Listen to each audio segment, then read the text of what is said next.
So Saudi Arabia, the 20th of August, Usyk, AJ2. It's looming. We're weeks away now. How do you see that panning out? Will he have changed? AJ have managed to change anything? He's changed his backroom staff. Will Usyk's mind be on the job? His country's in turmoil. He's a very patriotic sort of fighter. So how would you see this panning out?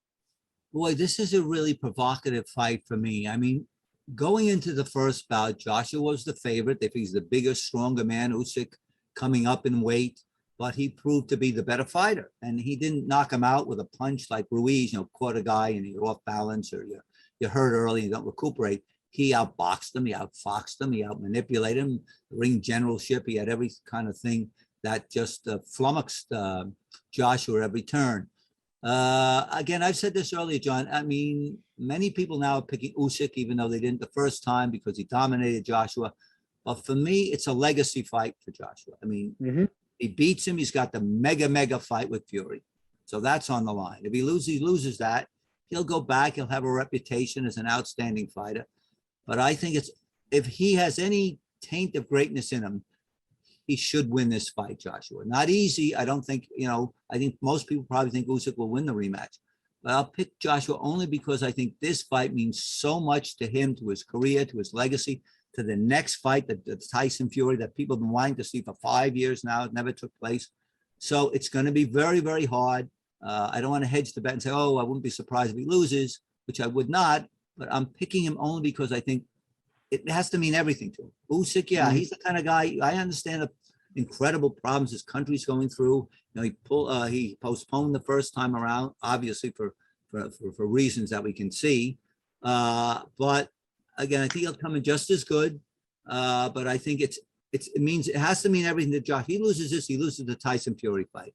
His reputation as a fighter is completely diminished. I mean, he's just an also-ran. So in his heart and soul, if he doesn't do this, I don't think he's got much of a career ahead of him because he'll be written off. The fight with Fury won't mean I don't think it means much at all. He's a loser going in. And the rest of his career, he can make money, but I think he will have been exposed losing a second time to a guy that was really perceived as a smaller fighter, maybe a greater fighter, but one that he shouldn't really have had, should have been able to beat with his size and being in with heavyweights all his career.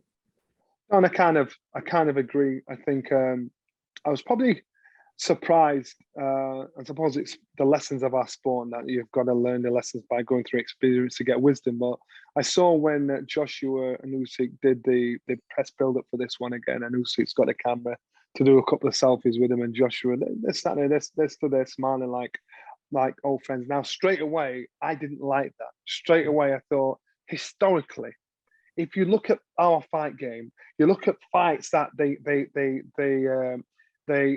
understood the fight game. It's not about when you get in the ring.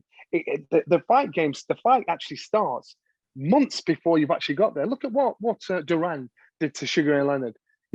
Months before they actually got in the ring, he infuriated him. He got on his nerves. He disrespected him. He disrespected his wife. He's slapping his wife's ass. He wanted to get under Sugar Ray's skin. So Sugar Ray fought the way he did.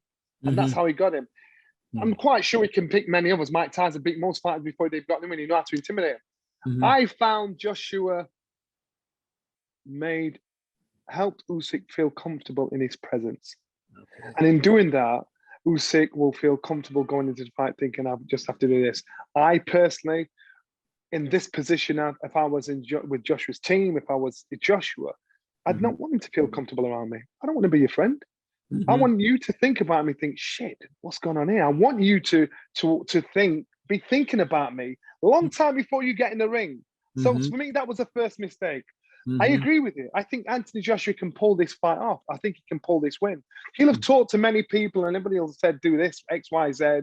And they know what's happened once. He's been beaten once. He knows, you know what, he can't let him beat him a second time. What can Usyk change? Usyk is a very good boxer.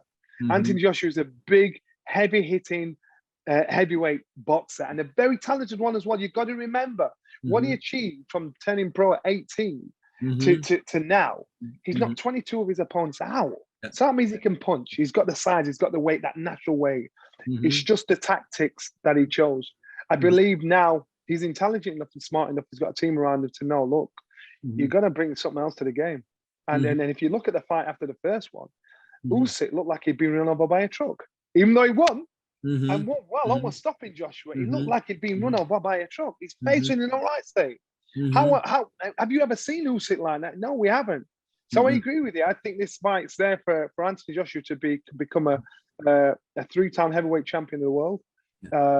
I think it opens so many doors. It makes the horizon more clear again, because everybody's thinking, what's going to pull Fury out of the retirement? We can start to romanticize about Deontay Wilder fight. You know, that's just how it is. But the fight itself, intriguing, interesting. There's a lot of business behind the scenes, but let's concentrate on the guys getting in there. But we'll have to wait and see. Yep, it's going to be a good one to watch.